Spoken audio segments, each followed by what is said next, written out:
에베소서 5장 8절에서 14절 말씀입니다. 너희가 전에는 어두움이더니 이제는 주 안에서 빛이라. 빛의 자녀들처럼 행하라. 빛의 열매는 모든 착함과 의로움과 진실함이 있느니라. 주를 기쁘시게 할 것이 무엇인가 시험하여 보라. 너희는 열매 없는 어둠의 일에 참여하지 말고 도리어 책망하라. 그들이 엄밀히 행하는 것들은 말하기도 부끄러운 것들이라. 그러나 책망을 받는 모든 것은 빛으로 말미암아 드러나나니 드러나는 것마다 빛이니라. 그러므로 이르시기를 잠자는 자여 깨어서 죽은 자들 가운데서 일어나라. 그리스도께서 너에게 빛이시리라 하셨느니라. 아멘. 아멘. 성령 강림절 후 어업제 주일 8.15 강복 기념주일로 같이 겸하고 있고요. 제목은 빛의 열매를 맺으라. 말씀 방금 읽은 에베소서 5장 8절에서 14절 말씀입니다. 주석은 총신대학교 신현우 교수님께서 해주셨습니다. 먼저 설교 착상으로서 본문 읽기를 보면은 빛과 어둠이 대조되듯이 마찬가지로 빛의 열매와 어둠의 열매도 대조된다 이렇게 추석하고 있고요. 빛의 열매는 착함, 의로움, 진실함인데 이것은 주를 기쁘시게 하는 삶인데 빛의 자녀의 신분을 가진 그리스도인으로서 자연스러운 결과다 이렇게 보고 있습니다. 빛의 자녀는 빛의 자녀로서 어둠에 참여해서는 안 된다고 말하고 있습니다. 그다음에 역사적 문학적으로 본문 읽기 보면은 이사야 42장의 6절에 이방의 빛이란 표현과 마가복음 1장 11절에 내가 너를 기뻐하노라. 그래서 이 빛은 예수 그리스도를 말하고요. 그래서 빛의 자녀는 예수를 믿는 모든 그리스도인을 칭합니다. 빛의 자녀가 되기 전 과거의 모습은 어둠이었다고 8절에 언급하고 있습니다. 어둠이라 불린 과거 모습은 세상에 속하여 악한 영들의 지배를 받으며 사는 모습이고 또 이것은 육체의 모습을 따라 마음이 원하는 것을 행했던 모습이고요. 이것은 또한 허물과 죄로 죽었던 모습임을 에베소서 2장 2절에 말씀하고 있습니다. 그래서 이 어둠의 자녀를 하나님께서 그리스도와 함께 살리셨다 이렇게 추석하고 있습니다. 9절의 빛의 열매는 착함인데 갈라디아서 5장 22절에 양성과 같다 이렇게 표현하고 있습니다. 그리고 의로움, 진실함. 하나님께서 그리스도인들 살리신 목적은 선한 일을 행하도록 하기 위함이고 또한 이 선함은 탐욕과 대조된다고 보고 남에게 베푸는 관대함, 거기서 더 나아가서 용서하기를 하나님이 그리스도 안에서 너희를 용서하심 같이 하라 이렇게 말로 요약된다고 합니다. 빛의 열매로 언급된 의로움은 하나님과의 언약 관계에서 있는 백성이 언약 관계에 신실하게 사는 모습이다 이렇게 보면서 신구약 성서에 게시된 하나님의 명령을 준행하는 삶이라 이렇게 정의하고 있습니다. 진실함은 거짓을 버리고 각각 그 이웃과 더불어 참된 것을 말하라. 에베소서 4장 25절을 언급하고 있습니다. 빛의 자녀는 어둠의 일에 참여하지 말아야 되고 음행, 탐욕, 어리석은 말, 희롱의 말, 우상 숭배 등 이런 것은 빛의 자녀로서 하지 않아야 된다 이렇게 말하고 있습니다. 그 다음에 14절의 인용 부분은 초기 교회 찬양시 일부인 뜻으로 주석하고 있고요. 잠자는 자여 깨어서 죽은 자들 가운데서 일어나라. 그리스도께서 너에게 비추시리라. 이건 두 가지인데 부활을 가리키는 신앙이면서 또 세상에서 죄 짓고 사는 삶으로부터 벗어나 새로운 삶을 살라. 이렇게 두 가지 의미로 주석하고 있습니다. 세 번째는 신학적 명상적으로 본문 읽기를 보면은 우리는 어둠 속에서 마귀의 지배를 받고 죄를 지으며 살던 존재인데 예수 그리스도 안에서 빛의 영역으로 이동하여 빛의 자녀가 되었고, 따라서 신분의 변화는 예수님이 빛을 비춰주신 은혜로 가능하다, 이렇게 보고 있습니다. 어둠에서 해방되어 빛의 영역으로 옮겨온 자들, 어둠의 종이 아닌 자유인인데, 그리스도인의 은혜에 감사하는 반응을 해야 되고, 그리스도께서 기대하시는 삶의 방식대로 살아야 되고, 따라서 삶의 방식은 빛의 자녀로 착함과 의로움, 진실함의 열매를 맺음으로 이웃에게 사랑을 베푸는 것으로 이렇게 되고, 이것이 바로 새 언약의 요구를 준행하는 삶의 방식이라 이렇게 주석하고 있습니다. 네 번째로 유익이 심판적 회계적으로 본문 읽기를 보면은 설교 구성을 위한 제언인데요. 어둠에서 해방된 빛의 자녀는 더 이상 죄의 종이 아닌 자유인인데 마귀의 권세로부터 해방되어 죄를 짓지 않고 살 수 있는 자유인데 이것이 하나님의 자녀라고 봅니다. 이 자유를 남용하면은 그리스도에 대한 모독이다 이렇게 보고 있습니다. 거짓 복음의 자유를 빼앗기지 말고 주신 자유로 서로 종로로 타는 삶을 살 것, 이웃 사랑을 실천하는 행동인데 이것이 바로 율법의 정신을 성취하는 삶이라 이렇게 정의하고 있습니다. 율법의 행위로 빛의 자녀의 신분이 아닌 예수님의 십자가 보혈로 어둠을 물리치시고 빛의 자녀가 되게 하심인데 은혜를 입은 빛의 자녀는 빛의 자녀답게 살아야 한다고 봅니다. 에베소서는 은혜로 구원받았음을 강조하는데 행위에서 난 것이 아니므로 자랑할 수 없다는 것이죠. 구원의 목적이 선행인데 과거의 삶을 단절해야 한다고 봅니다.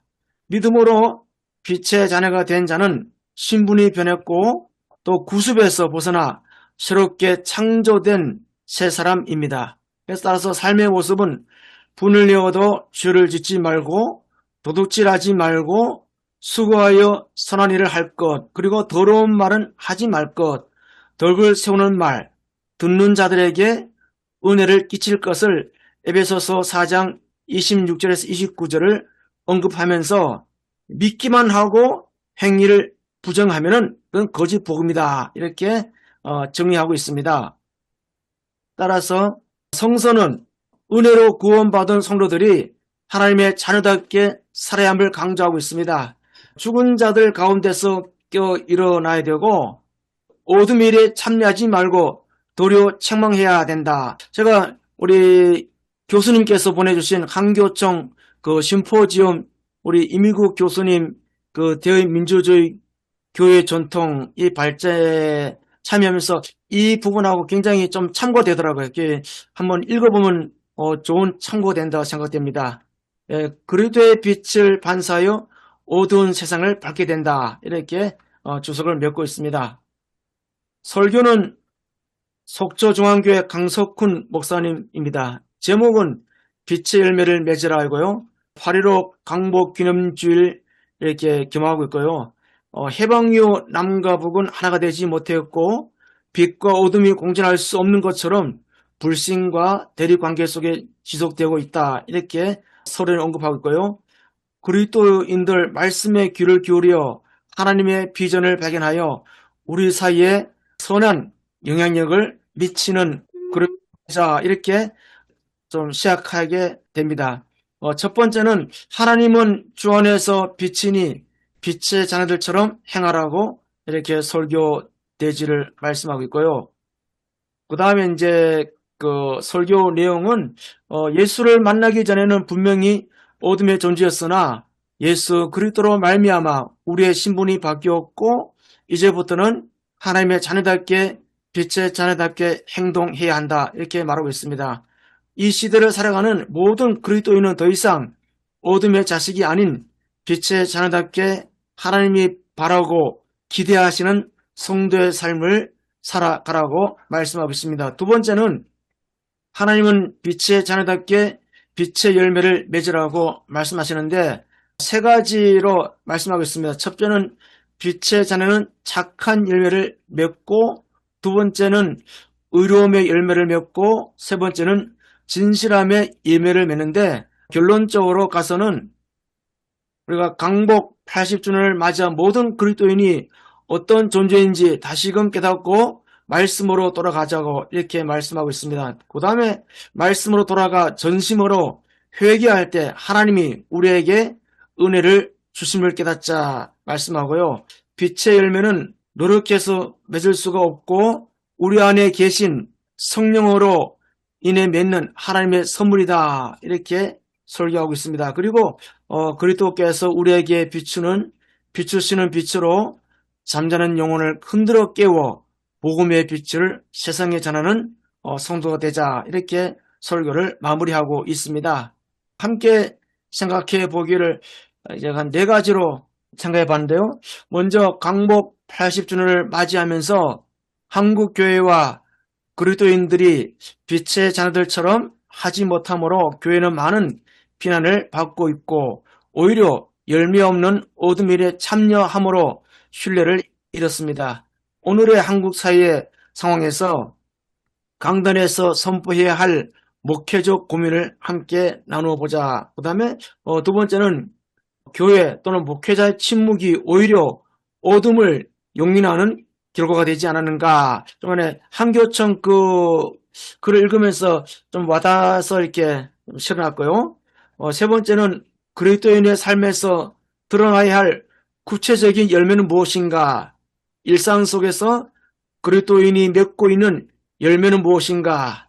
그러면서 제가 설교를 어저께 조금 초안을 잡으면서 고민되는 게 본문과 8.15 강복 기념주일 설교를 어떻게 연결할 것인가? 이것이 또 목회적 고민이 있어서 올렸습니다.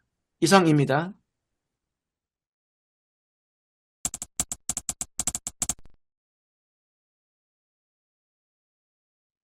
오늘 본문하고 주석 아마 읽어보시면 조금 당황하실 수도 있겠다는 생각이 들었습니다. 원래 이제 이번 다가오는 주 절기가 성령 강림절 후 아홉째 주일이고 8.15 광복 기념주일입니다.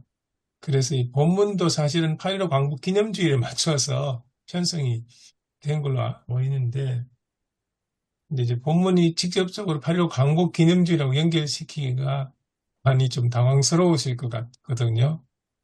그리고 또 한편으로는 원래 성경책의 단락으로 보면 저희들 본문 에베소서 5장 8절부터 14절이 아니고 6절부터 20절이 이렇게 한 단락입니다. 그 내용들 다 이렇게 연결되는데 중간에만 딱 잘라가지고 빛의 자녀라는 이 개념하고 광복이라는 빛을 되찾았다는 이거하고 이렇게 이제 연관성이 이제 생각하고 이렇게 편성을 하신 것 같아요. 그리고 주석도 하셨고. 그래서 유재룡 목사님께서 마지막 질문하셨던 것도 저희들 이해가 되는 게 이제 그런 점이 이해가 됩니다. 그래서 일단은 광복절하고 연결시키는 건 좀 뒤에 나중에 이야기하기로 하고 본문에 대해서만 이렇게 먼저 좀 이야기를 나눠봤으면 좋겠습니다. 그리고 가능하면 목사님들 성경책 가지고 계시면 좀 더 이렇게 8절부터 14절보다 조금 넓혀가 6절부터 20절로 이렇게 같이 보시는 게 본문 이해에서 좀 더 수월하실 것 같다는 생각이 들었습니다. 2016년도에도 그때 광복절주일 설교로 요 본문 똑같이 뭐 예, 했었거든요. 그래서 아마 광복, 그런 게 빛을 회복했다는 빛광자에다가 이제 그랬으니까, 그래서 아마 이 본문 빛의 삶하고 그 광복의 그 빛광자하고 그렇게 아마 연관지어서 예, 광복절 설교로 그렇게 했던 것 같습니다. 예. 그래서 이제 한국절기로 해가지고 그렇게 회복. 해가지고 그래서 이제 아마 그게 계속 이렇게 반복돼서 나온 것 같습니다.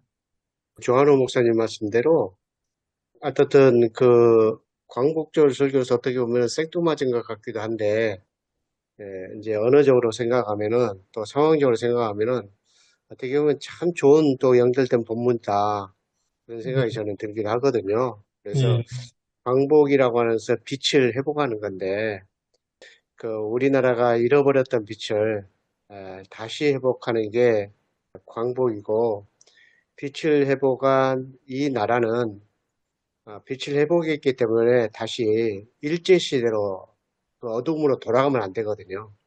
그래서 빛의 자녀로 살아야 된다고 하는 이야기는 우리 신앙인들의 그 영적인 그런 삶과도 바로 이렇게 매치가 될 수 있는 그러한 본문이 아닌가. 그래서 전혀 뭐 이걸 광복절 설교로 생각해 볼 수도 없는 그릇이었는데, 그래도 이제 교회력과 성서 정보에 따른 설교가 오랜 기간 이제 경험을 통해서 이 본문을 이렇게 제시해 줬구나. 저는 이제 그런 생각이 많이 좀 들었고요. 그래서 다시 생각해 보면은 광복절과 또 신앙인들이 또 우리도 이제 그 새 사람을 입고 살았으니까 또 과거로 돌아가면 안 되잖아요. 우리가 일제시대로 다시 돌아가면 안 되는 것처럼. 근데 이제 사실상 우리나라 그 정치도 우리나라 현실도 다시 빛을 내보이기 때문에 과거로 돌아가면 안 되는데 사실상 일제의 잔재로 그 정신으로 돌아가려는 것들이 뭐 심지어 최근에는 계엄령도 사실상 그런 거고 그런 것도 우리에게 많이 있는데 우리나라 사회도 역시 그런 것이 되어서도 안 되고 또 우리 신앙인들도 다시 어떻게 과거로 돌아가야 되냐. 어둠으로 돌아가서는 안 된다. 그런 것을 또 영적으로 가르쳐 줄 수 있는 그런 본문이 아닐까. 저는 그런 생각이 좀 듭니다.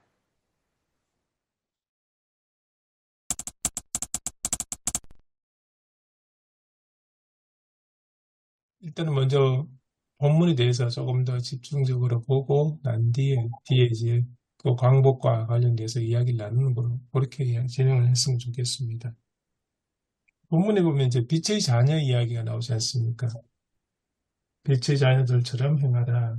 그러고 나서 빛의 열매는 모든 착함과 의로움과 신실함이 있느니라.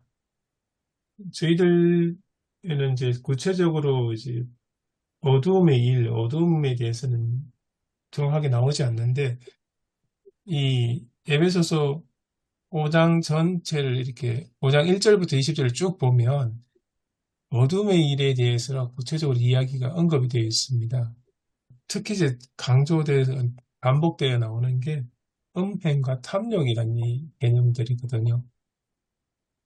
1절부터 5절 사이의 내용을 보시면 빛의 자녀가 하지 말아야 할 것들을 구체적으로 언급을 하는데 그 중에 이제 반복해서 나오는 개념들 중에 두 개가 이제 음행과 탐욕 이렇게 되어 있습니다. 그래서 전반적으로 5장 1절부터 20절까지 내용을 쭉 보면 두 가지, 그러니까 빛의 자녀와 어둠, 다르게 말하면 어둠의 자녀, 이 개념이 이렇게 대립이 될 수 있는데 대립되는 그 개념 사이에 이제 빛의 자녀는 모든 착함과 의로움과 진실함 이렇게 연결이 되고 어둠의 자녀는 음행과 탐욕 이런 식으로 연결이 됩니다. 물론 이제 그 외에도 여러 가지가 있겠지만 이제 우스갯소리하는 것, 함부로 말하는 것, 이런 이야기도 있겠지만 옳은 대비 속에서 이제 변화된 빛의 자녀가 어떤 모습으로 살아야 되는가 하는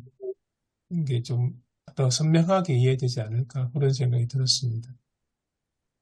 그래서 오늘 본문만으로는 설교를 성도들 앞에 하면 너무 딱딱하고 너무 도덕적인 설교를 이렇게 막 풍계조 설교처럼 되지 않을까 그런 생각이 많이 들었거든요.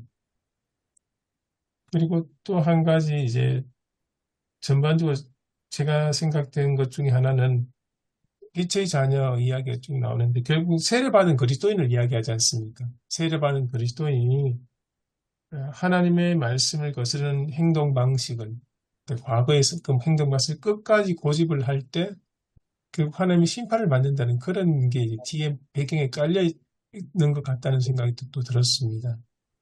옛 습관을 벗어버리지 못하고 여전히 세례를 받고 그리스도인이라고 하면서 그대로 이어가는 것. 그 삶에 대한 하나님의 경고, 이제 결국 심판받게 될 것이라는 그런 경고의 말씀이지 않을까 그런 생각도 들었습니다. 혹시 목사님들 오늘 본문 보시면서 이렇게 특별하게 눈에 띄는 주제라든지 핵심이라고 생각되는 게 무엇인지 좀 파악되신 것 있으시면 이야기를 나눠주시면 좋을 것 같습니다. 저는 어저께 이제 발제를 하면서 제 나름대로는 뭐랄까 설교한다면은 어떻게 접근할까 해서 일단은 좀 나누기를 이제 8절부터 10절까지는 하나님께서 우리를 빛으로 살아가라 부르셨다. 우리 믿는 사람들은 더 이상 어둠의 방식대로 살지 않고 정말로 그리스도 안에서 새로운 삶으로 살아가라 부르셨다. 이렇게 나름대로 조금 정했고 그다음에 이제 어둠을 구별하고 그리스도의 빛을 따르라. 11절에서 13절. 이제 우리가 좀 아니 이거 갖고 설교를 한다면은 그리스도인들은 불의한 행위에 참여하지 않고 또 우리 한국 교회의 그런 상황을 보면서 오히려 그들을 책망하는 역할을 해야 한다는 점을 강조하고 또 설교는 어둠의 열매를 드러내는 것은 단순히 세상의 악을 고발하는 것이 아니라 그리스도의 빛을 따라서 올바르게 살아가는 모습이 무엇인지 드러내야 한다. 이것이 우리 역할이다. 빛을 따르는 자. 그 다음에 이제 그 14절 가서는 설교적인 포인트랄까요? 성도들에게 자신의 영적 상태를 돌아보고 목회에서 마찬가지겠죠. 또 하나님의 빛 안에서 새롭게 일어나기를 촉구해야 되고 또 종종 신앙이 식어지거나 또 혼미해질 때 있는데 그럴 때마다 일어나라는 하나님의 부르심을 또 다시 기억해야 된다. 이거 갖고도 어떤 8.15 광복절과 다 연관되지 않나 생각 들고요.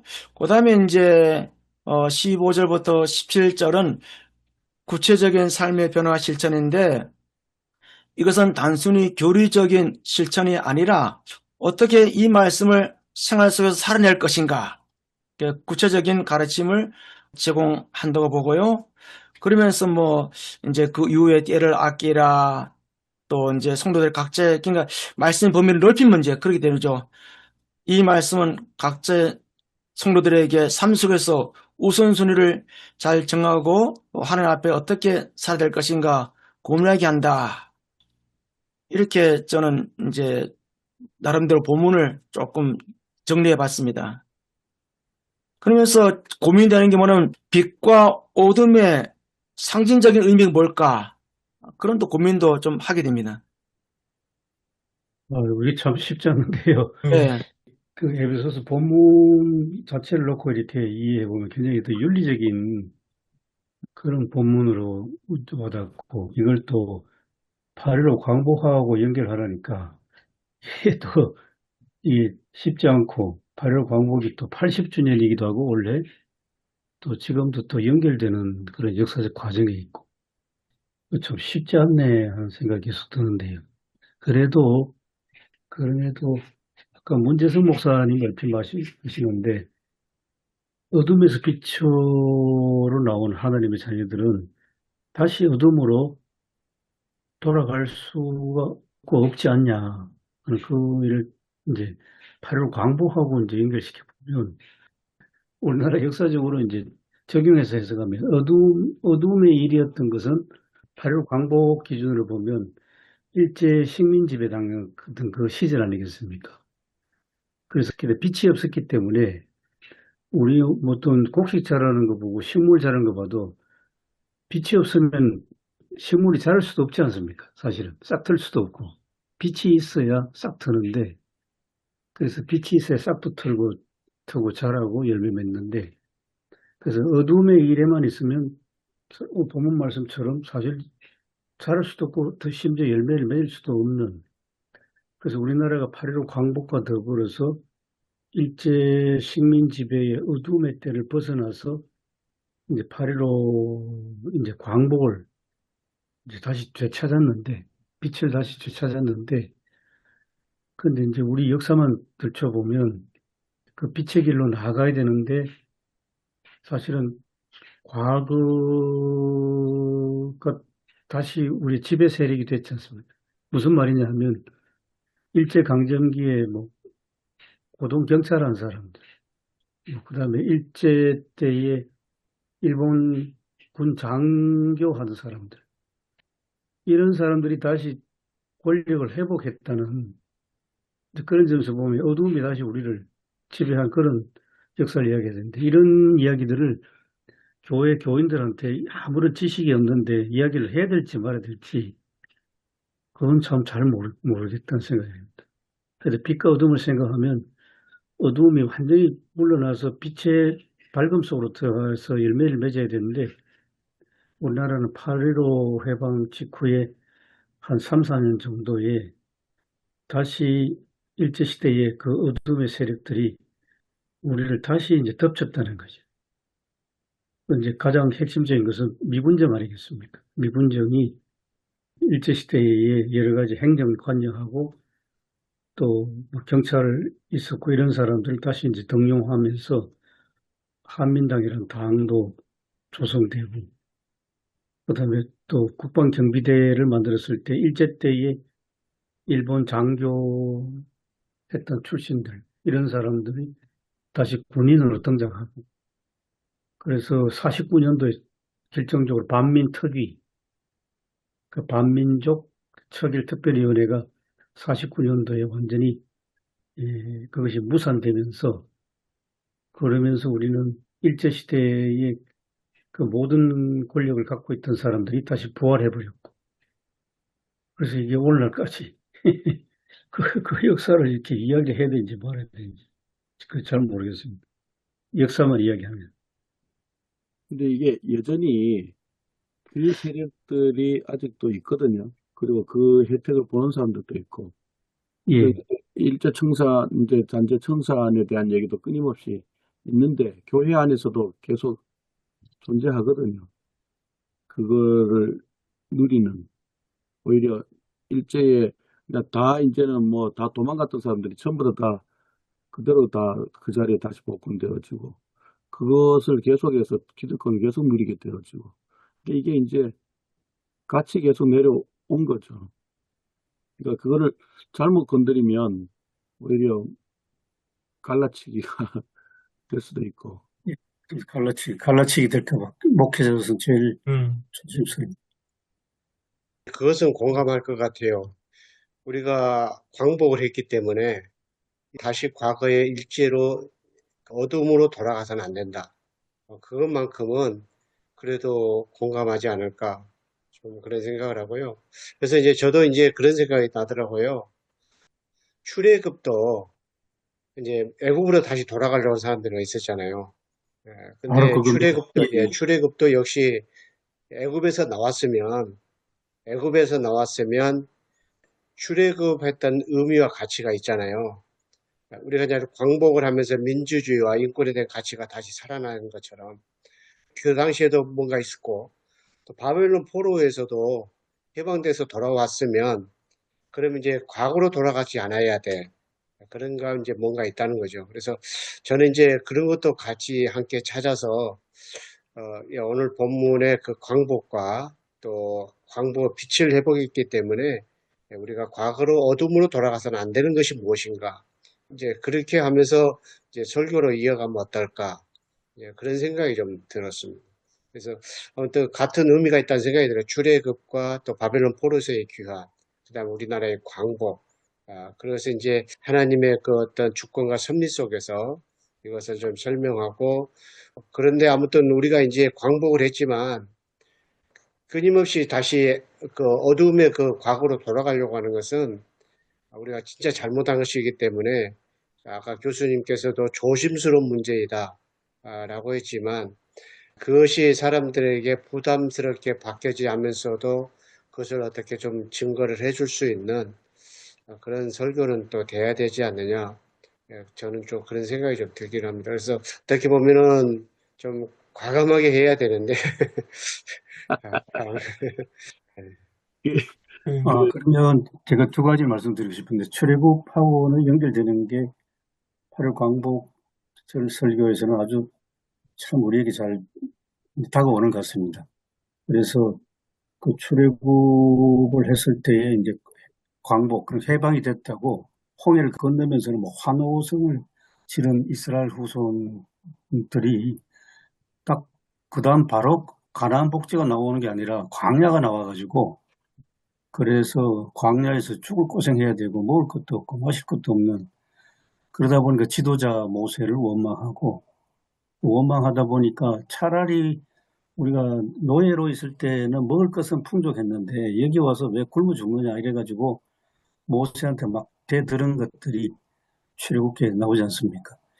그런 것들을 한경직 목사님이 1946년도에 설교에서 그걸 쭉 설명을 해 주셨어요. 그래, 아까 유재룡 목사님 참 그런 언급을 하셨는데 좀 더 자세한 것이 그 설교에 있었거든요. 한경직 목사님. 그러면서 이 광야에 서 있는 교회 그걸 말씀하시면서 여기서 우리가 어디로 가느냐. 46년도 그 상황에서 한 목사님은 우리나라는 이제 민주주의로 가야 됩니다. 그러면서 민주주의는 서양에서 시작했지만은 한국교회에서 일제강점기에 장로교회에서는 대의민주주의 체제를 수십 년 동안 잘 시행해 왔는데 우리나라는 46년도 상황에서는 아직도 뭐 국회의원 선거, 대통령 선거라는 것이 존재하지도 않았는데 교회에서는 교인들이 장로를 선출하고 심지어 집사도 투표로 선출해온 민주주의 역사가 있었으니까 그 교회에서 했던 민주주의를 사회에 확산하면 됩니다. 이게 한 목사님 그 하나의 설교 요지였습니다. 그걸 제가 이렇게 캡처해가지고 오늘 이제 마치고 이렇게 올려드리겠습니다. 한번 참고가 되면 좋겠습니다. 예, 아주 좋은 내용인 것 같습니다. 어떻게 보면 이제 6.25도 다시 광복 전으로 돌아가게 할 수 있는 그런 다시 애국으로 돌아가듯이 그런 것 같아요. 말씀하신 전 출애굽 이야기 가운데 보면 이제 광야에 나왔던 이스라엘 백성들 중에는 애굽 시절을 그리워하는 사람들이 있었잖아요. 애굽에 있을 때 그 그리움. 그게 우리나라 광복 이후도 있었던 것 같아요. 그리고 이제 기성세대, 어른 세대는 아직까지 그게 계속 이어져 온 것 같아요. 그게 이제 대표적으로 일본이 우리보다 더 우수한 민족 내지는 문명이 더 역사가 있었다.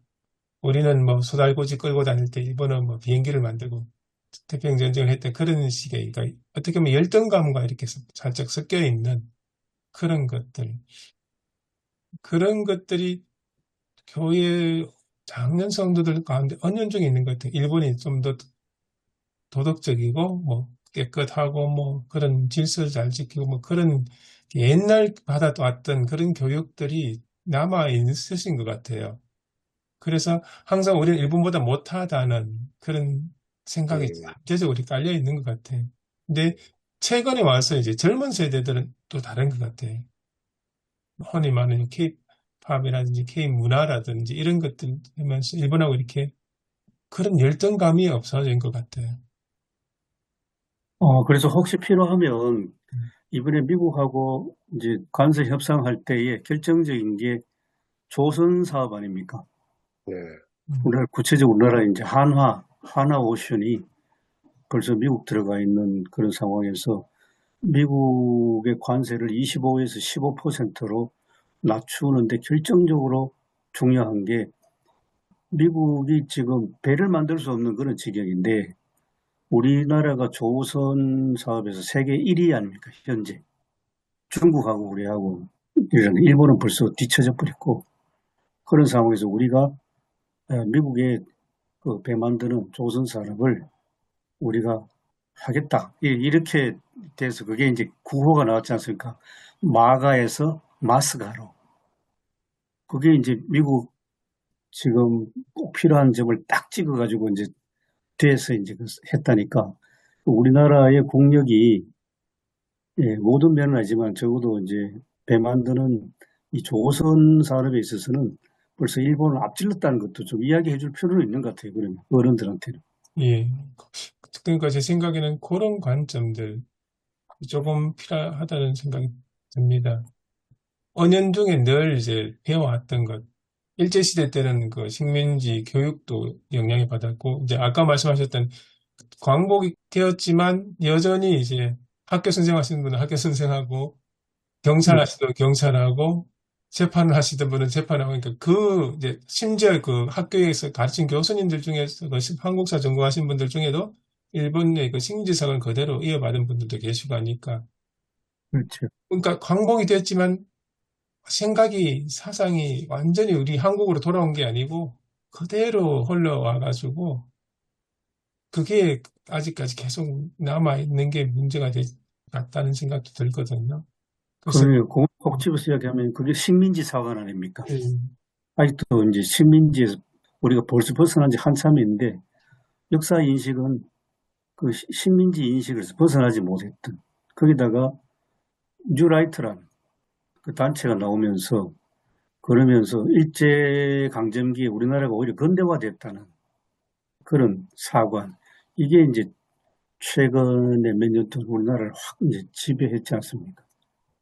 근데 이제 빛이라 했는데 좀 교회에서 통용하기는 힘들겠습니다만 빛의 혁명이라 하잖아요. 지금 윤석열 정부 지금 계엄 이후에 특히 응원봉을 들고 광장에 나와서 막 흔드는 20대 더더욱 여성들 그 응원봉의 어떤 그 빛을 가지고 이제 상징적으로 이야기해 빛의 혁명을 이루었다. 그래야 하는데 이게 에베소서하고 딱 어떻게 보면 빛이라는 게서 통할 수 있는 그 빛의 혁명인데 우리는 분명히 앞으로 나아가야 하는 그래서 과거로 절대 돌아가면 안 되고 앞으로 나아가야 되는데 그 미국하고 관세 협상이 뭐 정말 어렵고 저거 되겠나 그랬는데 오히려 뭐 일본보다 잘했고 지금 평가는 뭐 유럽보다도 못한 것도 하나도 없다. 그 중에 제일 이제 돋보이는 것이 조선산업이다. 지금 이런 평가를 받고 있으니까 뭐 필요하면 시사적이지만 설교에 언급할 수도 있지 않나 생각도 들었습니다. 하여튼 과거로 돌아가면 안 된다는 거예요. 어둠으로 돌아가면 안 되고. 빛의 자녀면 빛의 자녀답게 사는 것, 그 가치관을 가지고 살아가는 것. 근데 개인 그리스도인들의 신앙적인 면에서 중요하지만 국가적인 차원에서도 독립하고 광복했던 나라라면 자기 민족 정체성, 국가 정체성을 가지고 당당하게 나아갈 수 있는 그런 이야기도 필요하지 않을까 그런 생각이 듭니다. 그래서 그저 8절 끝에 그저 빛의 자녀들처럼 행하라. 굉장히 참 의미 깊은 것 같아요. 이게 빛의 자녀, 그러니까 빛에 대한 책임자는 거죠. 이 광복 후에 그 빛을 즐길 수 있는 어떤 하나님 나라의 정책성, 그죠? 정체성을 갖고 살아가라. 그런 의미도 이게 포함된다고 봅니다. 그죠? 예, 맞습니다. 정체성 문제. 네. 8.15 광복절을 맞이했지만서도 오히려 그 빛을 잊어버리고 또 지금도 오히려 그 빛의 정체성을 우리 한국교회가 더 까먹지 않나 그런 생각 오히려 더 역행하고 근데 빛의 책임 아까 우리 교수님 말씀하신 대로 요번에 저도 한번 이거 갔다 왔거든요. 여의도에 가니까 20대, 30대 여성들이 그렇게 많은 걸 제가 처음 봤어요. 20대. 내가 직접 보는데 처음 가면서 야 내가 여기 와도 되나 싶을 정도로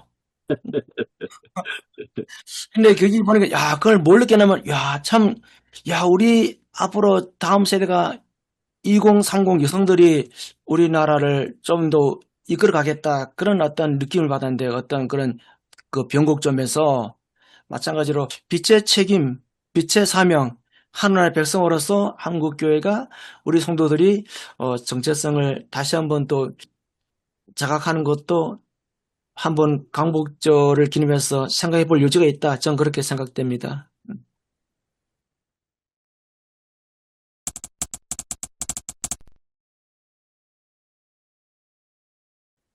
그 평룡 교수님의 그 에베소서 주서 주애가 있는데요.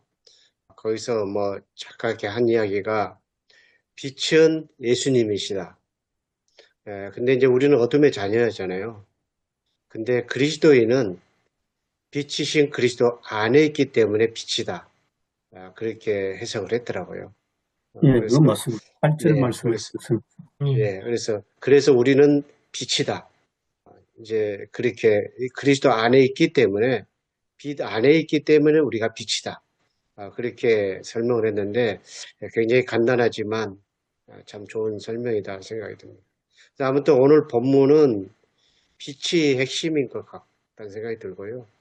그리고 빛으로 어둠을 드러내야 된다 하는 것하고 또 뭐 빛을 나타내야 된다.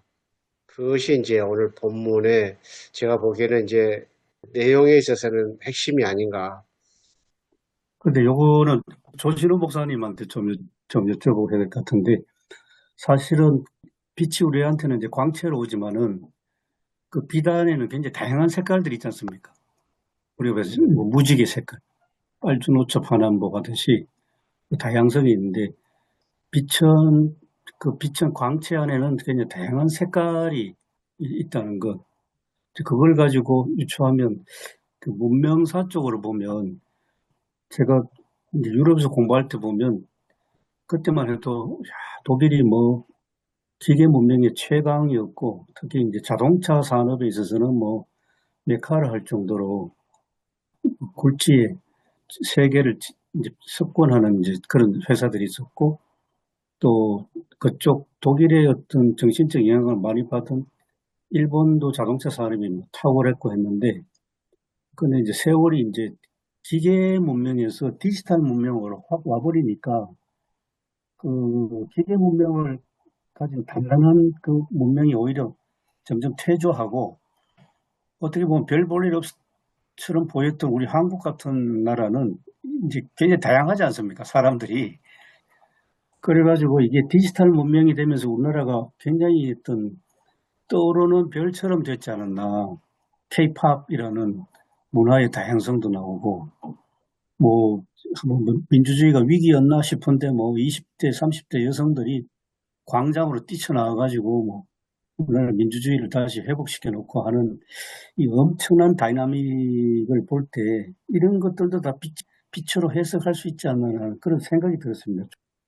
일단 교수님 말씀하신 거를 일단 저는 동의를 하고, 이제 말씀을 하시는 가운데서 드는 생각은,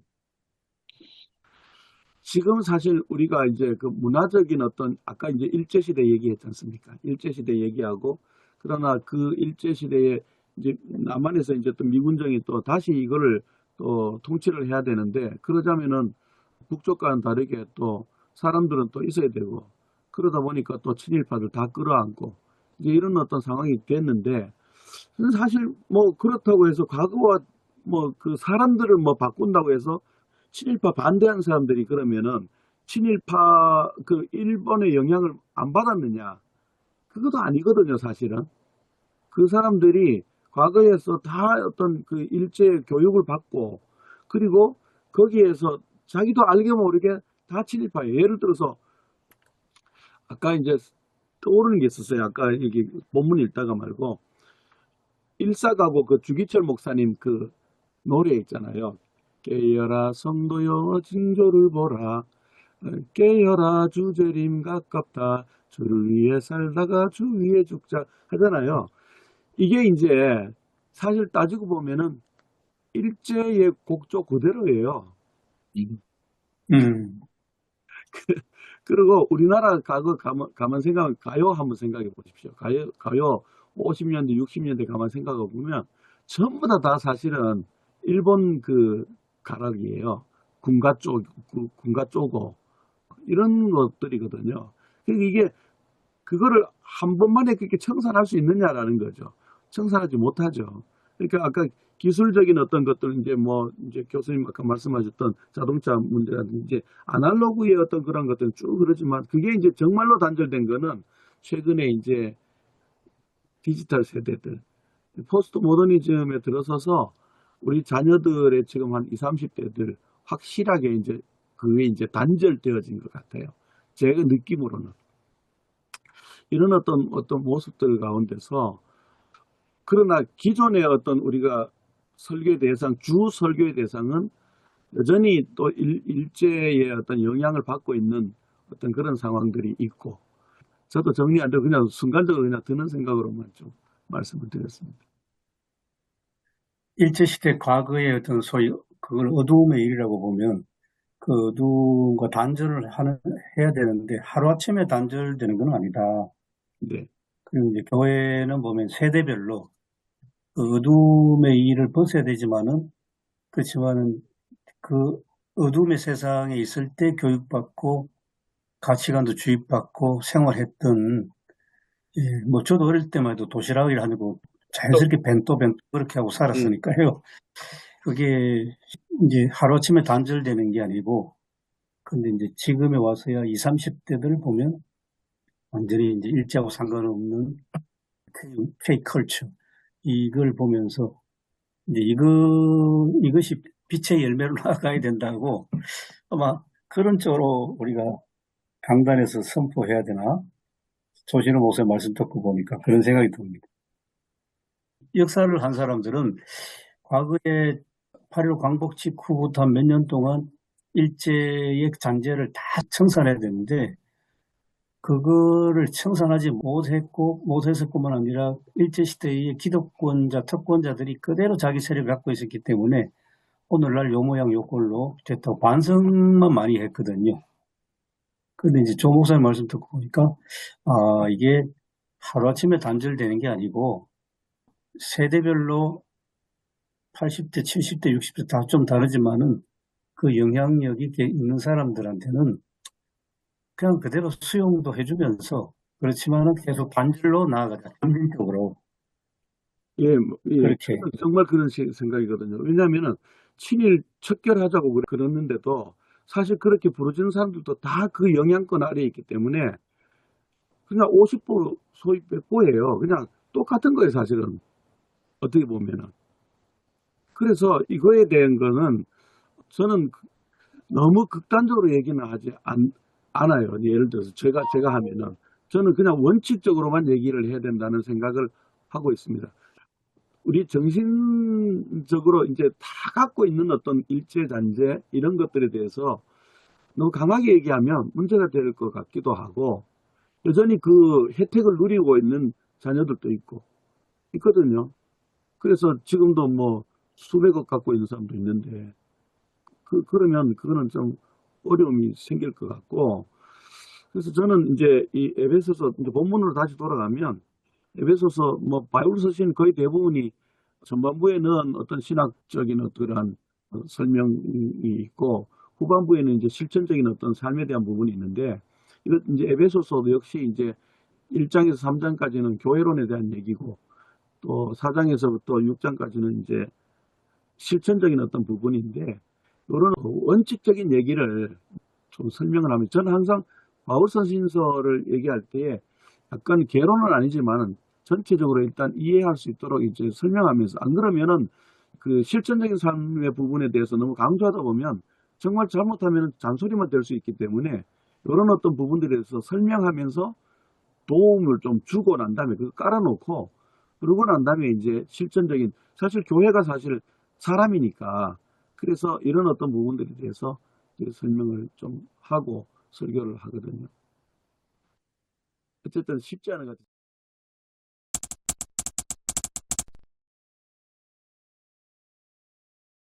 같아요. 저는 어저께 그 발제를 준비하면서 처음에는 이제 설교 방향을 이제 제목이랄까요?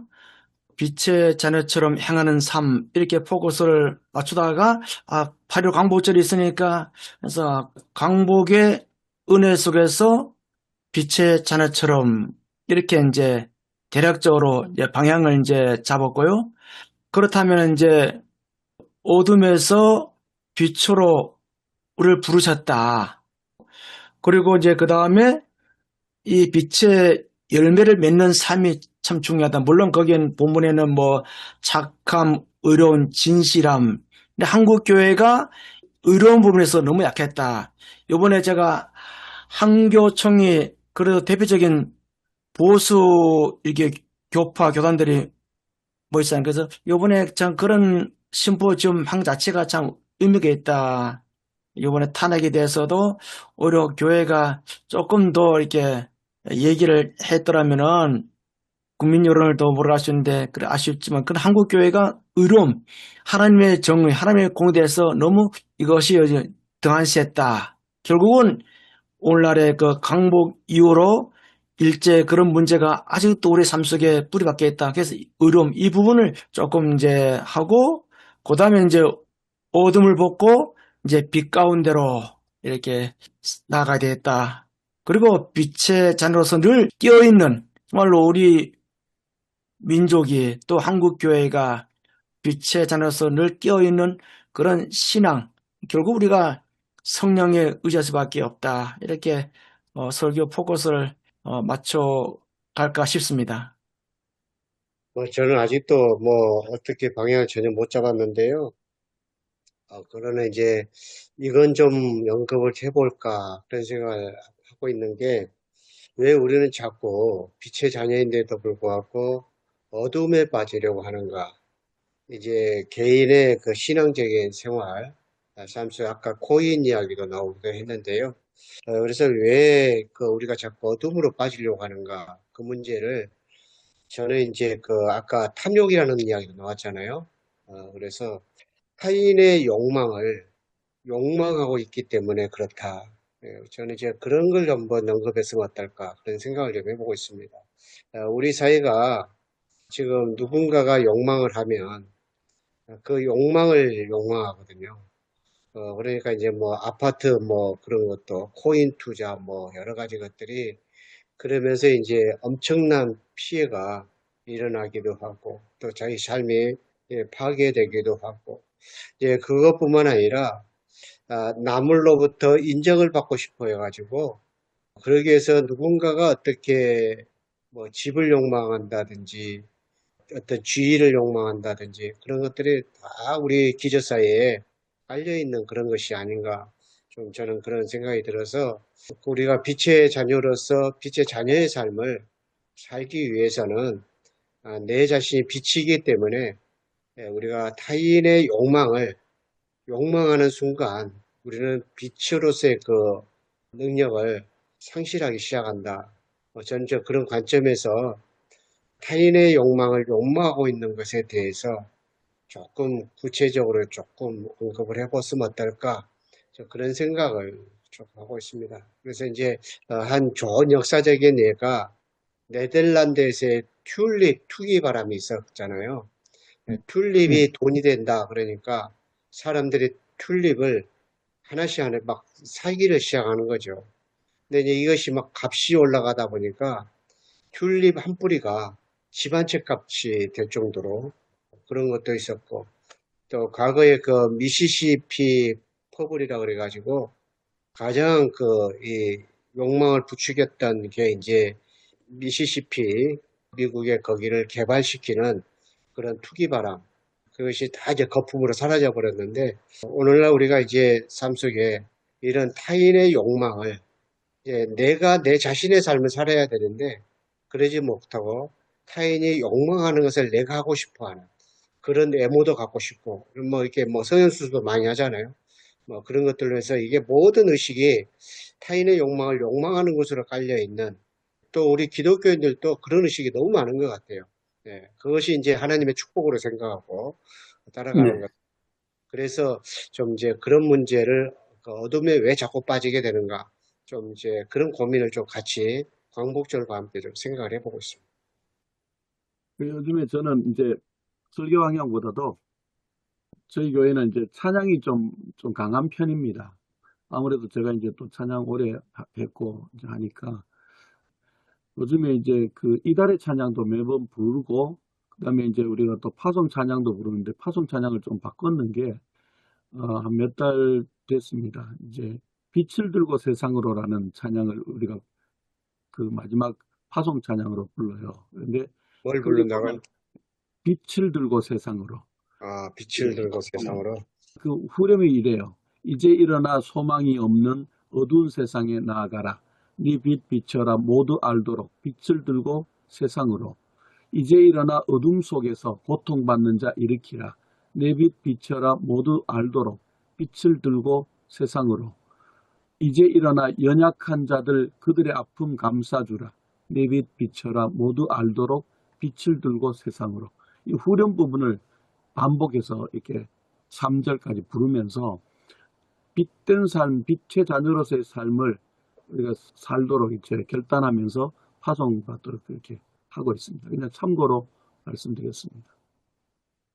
설교는 하지 않지만 이야기 쭉 하시는 거 보면서 어떤 생각이 좀 들었냐 하면 설교 시간에 우리나라하고 일본의 그 지표들, 민주주의라든지 뭐 문화라든지 아니면 경제란 살짝 이렇게 한번 비교를 해서 교인들에게 알려주는 게 어떨까. 그래서 과거에는 뭐 우리나라가 일본에 경제적으로 많이 차이가 나가지고 좀 열등감 같은 게 있었지만 지금은 그렇지 않다는 조금 인식시켜주면 조금 일제로부터의 벗어남, 이렇게 좀 도움이 되지 않을까. 그런 생각이 좀 들었습니다.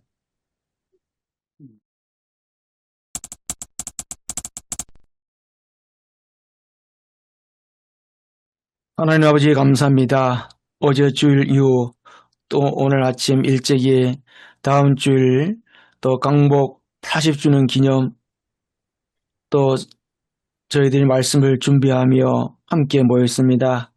참으로 시대가 어렵습니다. 그럼에도 불구하고 저희들이 빛의 자녀로서 그 역할을 감당할 수 있도록 다시금 저희들 설교 자리로 말씀의 자리로 불러주니 감사합니다. 더 열심히 연구해서 정말 이 시대에 꼭 필요한 하나님의 말씀을 잘 전해서 목회자와 성도가 함께 아름다운 나라를 이루어가게 인도하여 주옵소서. 감사하며 예수님 이름으로 기도드립니다. 아멘. 네, 네, 수고들 하셨습니다. 건강하십시오. 예, 건강하세요.